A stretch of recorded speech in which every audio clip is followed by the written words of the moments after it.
So I've been thinking lately, do you guys think that it would be just so unusual for a fearful avoidant attachment style, aka disorganized attachment style, to be also codependent? Do you think that that could be a common trait? I think so. And I'm going to try to prove my point to you. Now, I get really frustrated when I'm watching a video and I have no idea what the heck they're talking about. So, like, you might be into learning attachment styles because you want to improve your relationship, which is a good reason to follow me and subscribe. But codependent, it's like when you kind of don't know where you start, where you begin and someone else finishes. Like you're enmeshed, you're intertwined with somebody in an unhealthy sort of way. Let's say you had an alcoholic parent when you were a kid. That's going to change how you do life, isn't it? Because your parent is not going to be able to take care of you in the same way, and they're probably depending on you at too young of an age to provide care for them, parentification instead of the other way around. So here are some clues that you could be codependent. You have trouble regulating your emotions. You may feel empty or flat or shame inside. Dissociation, watching yourself, dissociation would be like you're kind of separating out from yourself. That's a psychological term. You edit your words, you have anxiety with other people, you have low self esteem, you can have emotional numbness, trouble regulating your emotions, trouble connecting to others, fear of intimacy, imposter syndrome. Those are just some clues that you could be codependent, right?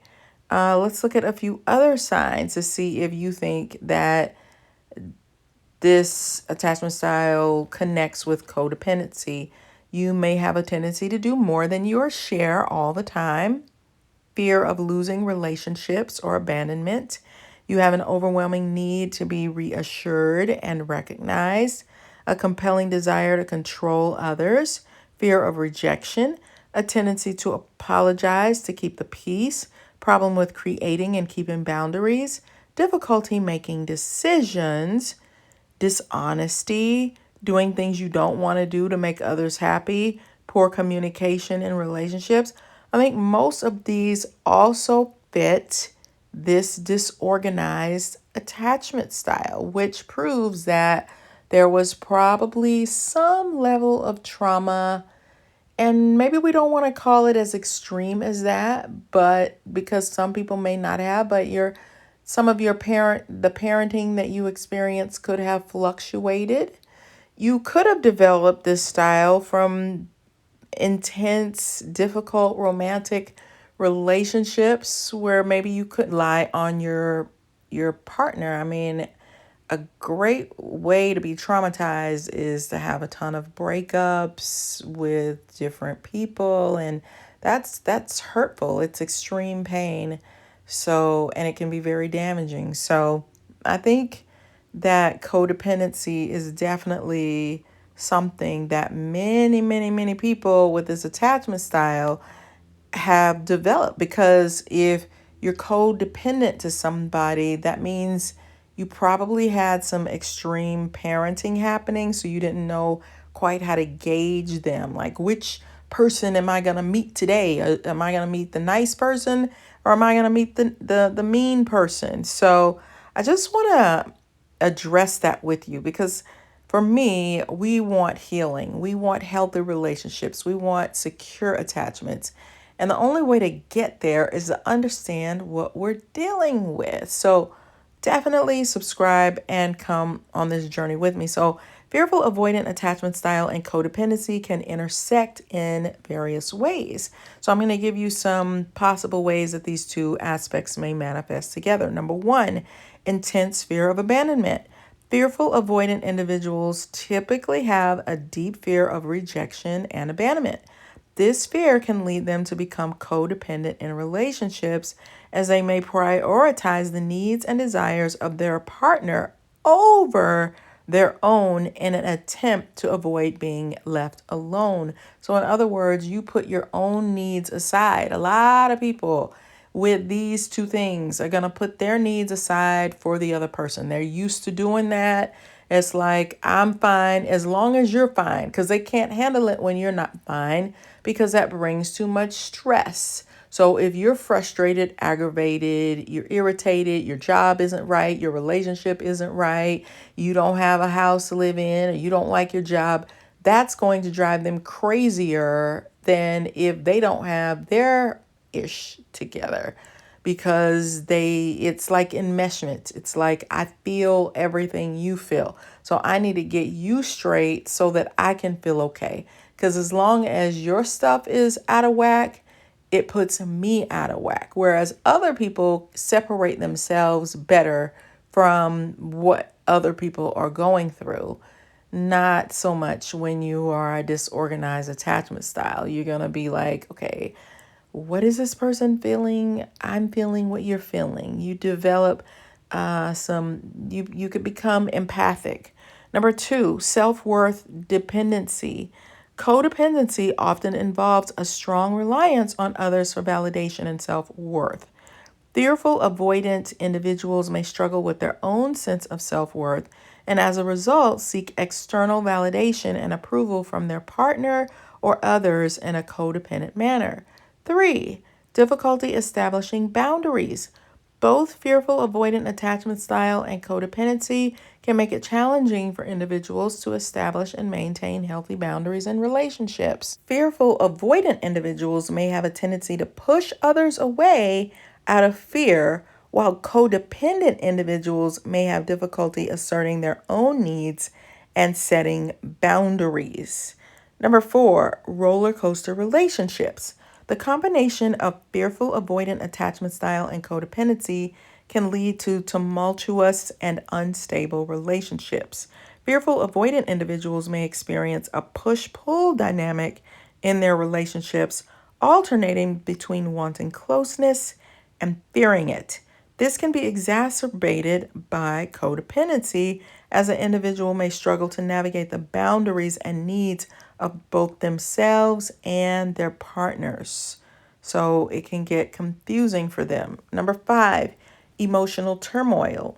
Fearful avoidant individuals often experience internal conflict and emotional turmoil due to their fear of intimacy and abandonment.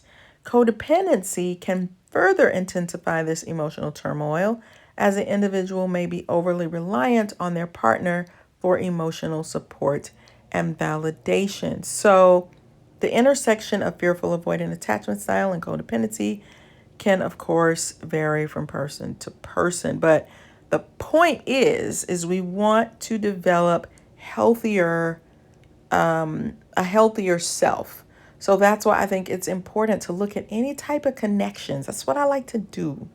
And really explore them so that we can understand ourselves better. So I'm going to give you a little lighthearted take on how individuals with fearful avoidant attachment style can work on building healthier boundaries. So you fearful avoidant folks, let's talk about building healthier boundaries in a way that won't send you running for the hills. So here are some tips sprinkled with a touch of, just a little humor just for you. So number 1, self-awareness. Embrace your inner detective. Get to know yourself and your attachment style like Sherlock Holmes on a mission. Once you understand your patterns and quirks, you'll be better equipped to navigate those relationship roller coasters. Number 2, identify triggers. Picture yourself as a secret agent equipped with the ultimate spy gadgets. Watch out for those moments that make you feel like a shaken martini. Is it vulnerability, intimacy, the fear of being rejected, like a soggy French fry? Identify those triggers and handle them like a pro. 3, communicate needs and boundaries. Imagine yourself as a smooth-talking negotiator, ready to strike a deal. Express your needs and set those boundaries with confidence, my friend. Remember, you're not building a wall, you're building a picket fence of self-respect and personal space. Number 4, practice self-care. Treat yourself like the VIP you truly are. Take a bubble bath, indulge in your favorite guilty pleasure, or have a dance party in your living room. Prioritize self-care like it's your full-time job because you deserve it more than a slice of pizza on a Friday night. 5, seek support. Think of finding a therapist or counselor as assembling your very own support squad. They'll be like the Avengers of attachment styles, guiding you through the journey with their superpowers of insight and understanding. So do not be afraid to reach out for that extra boost. And 6, take small steps. Rome wasn't built in a day, and neither are healthy boundaries. Start small, like ordering a single scoop of ice cream instead of the whole tub. Gradually work your way up to setting bigger boundaries, one brave step at a time. You got this. So remember, building healthier boundaries doesn't have to be a serious affair. Embrace your inner comedian and approach it with a good dose of laughter. With a little sense of humor and a lot of self-love, you'll be mastering those boundaries like a pro in no time. So cue the confetti.